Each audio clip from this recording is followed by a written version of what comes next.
Hi guys! Samahan niyo ako ulit gumawa ng gawaing bahay na ikakapagod ko lang. Walang pasok si Brent ngayon, tas hindi naman ganun kakalat dito sa baba. Kaya naisip ko na for today's video, ang lilinisin ko ay yung garahe namin. Pero bagong lahat, magliligpit muna ako dito sa loob ng bahay. Kasi nga, diba, morning routine yun. Pero dahil nakapag-mop na ako kahapon, hindi ko na siya gagawin ngayon. Kasi hindi ko na siya treat. Siyempre, una tong sala namin na magulo ulit. Sunod naman yung dining table namin na may laman ulit from last night. At gaya ng dati, we listen and we don't judge. At dahil malinis na, ika na, lumabas na tayo sa car garage namin na walang car. Yung car guys, nasa labas. Kasi gated subdivision naman to and super safe. So, konting kwento lang na isa sa mga nakapagpayas sa amin dito sa bahay na to is yung garahe.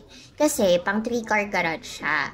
Pero hindi kotse ang naisip namin ilagay. Naisip namin, yung mga bata, pwede silang maglaro dito. Pwede na namin ilagay yung malalaking machines, katulad ng heat press machine and yung rim cutter. Engraving machine for outdoor use kasi mauso. May nanganak nga din palang pusa na hindi naman sa amin. Kahit ayoko ng pusa, hindi naman ako masamang tao. Kaya pababayaan ko na lang siya dyan. Binigyan ko pa nga siya ng pagkain. It's a sweet girl.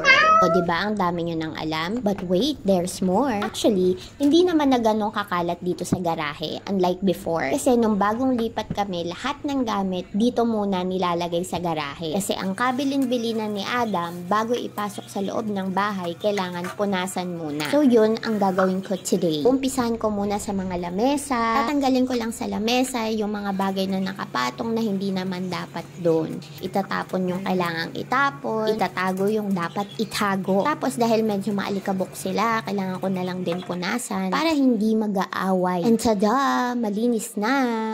So, sana naging masaya kayo kasi ako napagod. Pero dahil maaga pa at tulog pa ang mga bata, oras na para mag-work. Thank you for watching. Bye!